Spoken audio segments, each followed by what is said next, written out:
السلام علیکم۔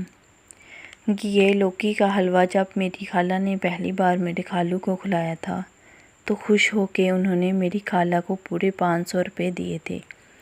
یہ آج سے 20 سال پرانا واقعہ ہے اور ایک آپ کو پورا پیالہ کھا کے بھی روکھی سوکھی واہ واہ پہ تھڑکا دیا مجھے۔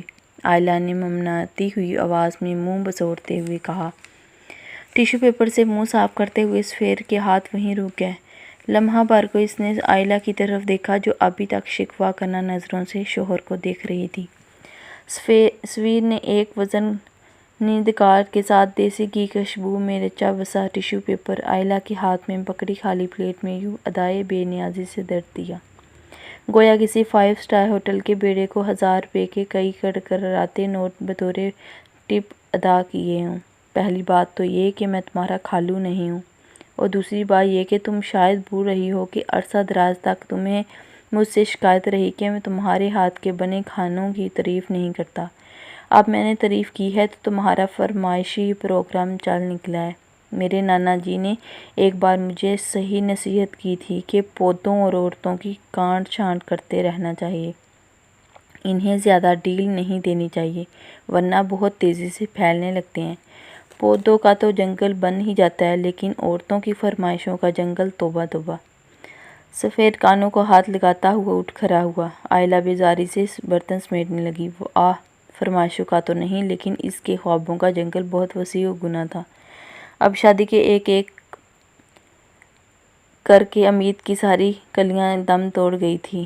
آس کے گنچے مرجا گئے تھے کہ اس گھر میں شادی کے بعد روز اول سے ایک ہی اصول اس کے لیے وضع کیا گیا تھا کہ فیروزہ بیگم شہر کی نامور سوشل ورکر تھی، دور اندیش، شاطر ذہین اور شاطر المعیار منصوبہ بندی میں باکمال۔ ان کا ہر تیر نشانے پہ فٹ بیٹھتا، حسب توقع مثبت نتائج برآمد ہوتے۔ اگرچہ خاندان میں ایک سے بڑھ کر ایک خوش شکل تعلیم یافتہ لڑکیاں موجود تھیں، علاوہ بہر سے ہی ہم پلہ خاندانوں کے ہمراہ آس لگائے بیٹھے تھے، لیکن فیروزہ بیگم کی دور نظر نگاہیں دور پار کے ایک رشتہ دار کی منجلی بیٹی پہ جا ٹھہریں۔ قصبائی شہر لوئر مڈل کلاس فیملی کی 6 بیٹیوں میں آئلہ کا تیسرا نمبر تھا۔ قبول صورت، واجبی تعلیم اور فیروزہ بیگم نے جہیز کے نام پر ایک پیسہ تک وصول نہ کیا تھا۔ سوشل سرکل میں انہوں نے خوب عزت سمیٹی۔ آئلہ اپنی قسمت پہ نازا تھی۔ منگنی سے رخصتی تک کا سفر عرصہ اس نے سپنوں میں بلند و بالا محلات میں ہی بسر کیا۔ بعد میں عقدہ کھلا کہ فیروزہ بیگم کو دراصل ایک فل ٹائم ہاؤس کیپر کم سرونٹ کی تاحیات ضرورت تھی جو 20 گھنٹے سروس مہیا کرے، عید تہوار پہ کوئی چھٹی نہ لے، لب پہ حرف شکایت بھی نہ لائے۔ اپنی کلاس و خاندان میں تو ایسی بہو ملنے سے رہی جو خاموش طبع، کم گو، نظر جھکائے کسی بے گناہ مجرم کی طرح نہ کردہ گناہوں کی عمر قید کی سزا بھگتنے کا حوصلہ رکھتی ہو۔ اماں ابا نے بھی یہی نہیں سوچا کہ رانی بیٹی راج کرے گی، مگر یہ بھی بعد میں پتہ چلا کہ یہاں ایک ادر رانی نند کے روپ میں پہلے سے ہی موجود تھی۔ آئلہ تو در حقیقت کنیز خاص تھی۔ آئلہ ٹریٹھا میں ٹی وی لاؤنج کی حدود پار کر رہی تھی کہ اچانک دادی ساس پر کھانسی کا شدید حملہ ہوا۔ ٹرے وہیں چھوڑ کر وہ لپٹ کے کارنر ٹیبل کی دراز میں سفید رنگ کی پولو کی گولی نکالنے لگی۔ اس نے گولی نکال کے دادو کے منہ میں یوں رس دی گویا نسوار کی چٹکی دار میں دبا دی ہو۔ آئلہ نے ان کی گود میں دھرا ٹی وی ریموٹ اٹھایا اور ٹی وی آن کر دیا۔ دادو کے من پسند ڈرامے کا اختتام اگر من پسند نہ ہوتا تو دادو کو یوں ہی کھانسی کا دورہ پڑ جاتا تھا۔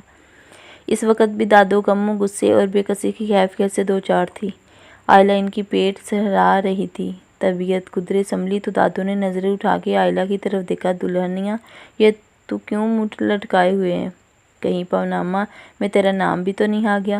حالات حاضرہ سے باخبر دادو نے چٹکلا چھوڑا تو آئلہ کی بے ساختہ ہنسی چھوٹ گئی۔ دادو کی باتیں اکثر آئلہ کے لیے ٹرینکولرز ثابت ہوتی تھیں۔ پوچھنے کی دیر تھی کہ آئلہ وہیں ان کے قدموں میں فلور کشن پہ بیٹھ گئی اور لوکی کے حلوے پر ہونے والے اپنے اور سفیر کے مذاکرات خوشگوار گزار کرنے لگی۔ دادو نے سفیر کے رویے پہ اتنی تشویش کا اظہار نہیں کیا جتنی دلچسپی انہوں نے یہ کے حلوے میں دکھائی۔ بس دلہنیا بس، اب اتنی تفصیل سے تم نے حلوے کی ترکیب بیان کی ہے، یقین مانو خوشبو آنے لگی ہے۔ دلہن بہو اب تو تم میرے لیے حلوہ بنا ہی ڈالو۔ دادو نے منہ میں پولو کی گولی چوستے اور مزے لیتے ہوئے کہا۔ انہیں پولو میں بھی لوکی کے حلوے کا ذائقہ محسوس ہو رہا تھا۔ اوہ، اگر آپ دونوں کا کوکنگ شو ختم ہو چکا ہو تو پلیز بھابی میرے کمرے میں 2 گولی ڈسپلن بھجوا دیں۔ سر درد سے پھٹا جا رہا ہے، رانیہ نے لاؤنج میں نیچے جھونکتے ہوئے غصے سے کہا۔ اس کی داد سنتے ہی آئلہ سب کچھ چھوڑ کے اٹھ کھڑی ہوئی۔ رانیہ کا حکم بجا لانے میں تاخیر کا مطلب اپنی شامت کو دعوت شاہی دینا، اور رانیہ تو اپنی ذات میں پوری سسرال تھی، روایتی مشکل ظالمانہ سسرال، عجیب و رنگ دنگ تھے اس کے۔ فیروزہ بیگم نے غیر معمولی توجہ اور انوکھے انداز میں اس کی پرورش کی تھی۔ ان دونوں افراد خانہ ویسے ہی خاصے تناؤ کا شکار تھے، ابھی چند ماہ پہلے ہی رانیہ کی شادی دھوم دھام سے انجام پائی تھی۔ فیروزہ بیگم اس بار بھی دور کی کوڑی لائی تھی، یعنی اپنے دور پار کے ایک عزیز رشتہ دار کے توسط سے رشتہ ہوا تھا۔ لڑکا گھر میں سب سے چھوٹا تھا، یتیم بھی تھا، قبول صورت، مناسب تعلیم یافتہ اور مذہبی تھا۔ مضافاتی علاقے سے نکل کر اس کے شہر میں اسے ملازمت دلوائی گئی۔ یہ تو بعد میں انکشاف ہوا کہ مقصد دراصل اسے گھر داماد بنانا تھا۔ رانیہ کے دوار بھی بعد میں ہی کھلے تھے۔ اب ایسی نازک مزاج، شاہانہ طرز زندگی گزارنے والی رانیہ اپنی قلیل تنخواہ میں بغیر خدمت گزاروں کے کیونکہ زندگی بسر کر سکتی تھی، سو گھر داماد بننے کے سوا کوئی چارہ نہ تھا۔ لیکن یہاں معاملہ داماد کا تھا، بہو کا نہیں۔ سو سب سے پہلا خلاف توقع کام تو یہ ہوا کہ داماد جی نے خاموشی سے سسر جی کی عنایت کردہ نوکری کو خیر بات کہہ دیا اور ایک پرائیویٹ فرم میں جاب کر لی۔ سابقہ تجربے کی بنا پر انہیں اچھی خاصی تنخواہ مل رہی تھی۔ دوسرا بڑا دھماکہ یہ ہوا کہ داماد جی نے سختی سے کہہ دیا کہ وہ کھانا اگر کھائیں گے تو صرف اپنی بیوی رانیہ کے ہاتھ کا بنا ہوا۔ یہ سنتے کہ رانیہ کے ہاتھوں کے طوطے اڑ گئے۔ رانیہ کو تو وہ ملکہ تھی جنہوں نے آج تک سامنے میز پہ پڑے جگ سے گلاس میں اپنے لیے پانی تک نہ ڈالا تھا۔ تیسری ضد یہ تھی کہ داماد جی اڑ گئے تھے کہ ان کے کپڑے صرف رانیہ دھوئے گی، خواہ ہاتھوں سے دھوئے یا واشنگ مشین سے، لیکن کوئی تیسرا ان کے کپڑوں کو چھوئے گا بھی نہیں۔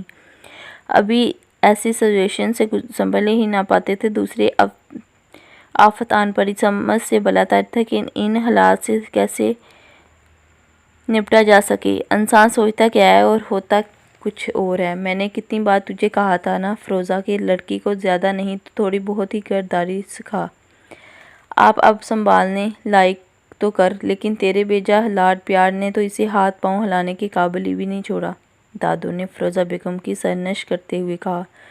فیروزہ بیگم نے گہرا سانس اندر کھینچا اور موبائل فون پہ اسکرین آگے پیچھے کرنے لگی۔ ہمارے ساتھ دھوکہ ہوا ہے ماں جی، میری معصوم بچی، اسے تو دنیا کی ہوا ہی نہیں لگی، لیکن یہ لڑکا بہت شارپ ہے، میرے بچے کو دنیا داری اور اس کے کاموں کا کیا پتہ۔ فیروزہ بیگم نے اپنی بیٹی کی وکالت کی۔ یاد ہے تجھے میں نے جب کہا کہ آئلہ کو دیکھ کیسے کاموں میں جٹی رہتی ہے، کولوں کے بیل کی طرح، رانیہ اسے دیکھ کے ہی کچھ سیکھ لے۔ تو نے کیا کہا تھا؟ دادو نے لاؤنج میں داخل ہوتی آئلہ کو دیکھتے ہوئے کہا۔ مجھے کچھ نہیں یاد، آپ بھی کن پرانی باتوں کو لے کر بیٹھ گئی ہیں ماں جی، مجھے اور بھی کئی فکریں ہیں۔ فیروزہ بیگم نے بہو کی آمد کے پیش نظر بات پٹلنے کی بات کی۔ اب بات نہ ٹال فیروزہ، تو نے کہا تھا کہ اماں جی کچھ لوگ کام کرنے کے لیے پیدا ہوتے ہیں اور کچھ آرام کرنے کے لیے اور کچھ راج کرنے کے لیے۔ اب دیکھ لے تیرے چونچلوں نے رانیہ کو نہ گھر کا چھوڑا نہ کام کاج کا، اب آرام کہاں کے، راج کہاں کا، دادو نے وضاحت کی۔ فیروزہ بیگم تلتما کے رہ گئی۔ اماں جی اگر تسلی نہیں دینی تو تانے بھی مت دیں، آئلہ اماں جی کے منہ میں ایک گولی پولو کی دے دو۔ فیروزہ بیگم غصے میں شیرنی کی طرح لگ رہی تھی۔ مما بلائی منزل سے رانیہ کے روزے کی صدائیں بلند ہوئی تو فیروزہ بیگم کے ہاتھ سے موبائل چھوٹ گیا۔ رانیہ زاروں قطر روئے جا رہی تھی۔ روتے روتے جب ہچکی بج گئی تو آئلہ نے پانی کا گلاس بڑھایا، بمشکل تمام 2 گھونٹ بھرے، پھر دوبارہ دھاڑے مار کے رونے لگی۔ دراصل ملائیشیا سے داماد جی کا فون آیا تھا۔ داماد جی ان دنوں 15 روز دورے پر ملائیشیا گئے ہوئے تھے۔ انہوں نے وہیں سے سنایا تھا کہ فون آیا تھا کہ ان کی جاب ملائیشیا میں ہو گئی ہے۔ انہوں نے آئلہ کو جلد از جلد سامان کی پیکنگ کا حکم دیا تھا۔ ایک ہفتے بعد ہی دونوں وہاں شفٹ ہونے والے تھے۔ اپارٹمنٹ تک پسند کر لیا گیا تھا۔ داماد جی نے خاص طور پر تاکید کی تھی کہ رانیہ اپنے تمام تعلیمی سرٹیفکیٹ ڈگریاں لازم ہمراہ لائے، کیونکہ مستقبل میں اسے بھی جاب کرنا ہوگی۔ رانیہ کو تو ملازموں سے بھی کام کروانا نہ آتا تھا، حتیٰ کہ خود کام کرنا، وہ بھی دیار غیر میں، نہ نوکر چاکر، نہ ممی، نہ بیبی۔ فیروزہ بیگم کو فضا میں رانیہ کے تمام جعلی سرٹیفکیٹ اور ڈگریاں لہراتے پھڑپھڑاتے سے دکھائی دے رہے تھے۔ ان کی چہیتی لاڈلی بیٹی نے تو ان کے تعلیمی اداروں کی عمارت تک نہ دیکھی تھی۔ سائڈ ٹیبل پر پڑے لیپ ٹاپ کی اسکرین پر کسی ایوارڈ کی تقریب چل رہی تھی۔ یہ گولیاں، یہ چوپالا، یہاں آنا نہ دوبارہ، کہ اب ہم تو ہوئے پردیسی، کہ تیرا یہاں کوئی نہیں، کہ تیرا یہاں کوئی نہیں۔ اوہ مما، رانیہ نے دہاڑے مارتے سر تکیے پہ کھینچ دیا۔ آئلہ، فیروزہ بیگم نے آئلہ کو مخاطب کرتے ہوئے لیپ ٹاپ کی طرف جانب اشارہ کیا۔ آئلہ بیٹھ کے دوسرے کنارے کی طرف بڑھنے لگی، یہ سوچتے ہوئے کہ ممی جی اگر آپ کہیں تو ایک گولی پولو اس لیپ ٹاپ کے منہ میں بھی دے دوں۔ اگر میری ویڈیو پسند آتی ہے تو لائک کریں، میرے چینل کو سبسکرائب کریں، بیل آئیکن کو پریس کریں تاکہ میری آنے والی ویڈیو کا نوٹیفیکیشن آپ کو ملتا رہے۔ اوکے، اللہ حافظ۔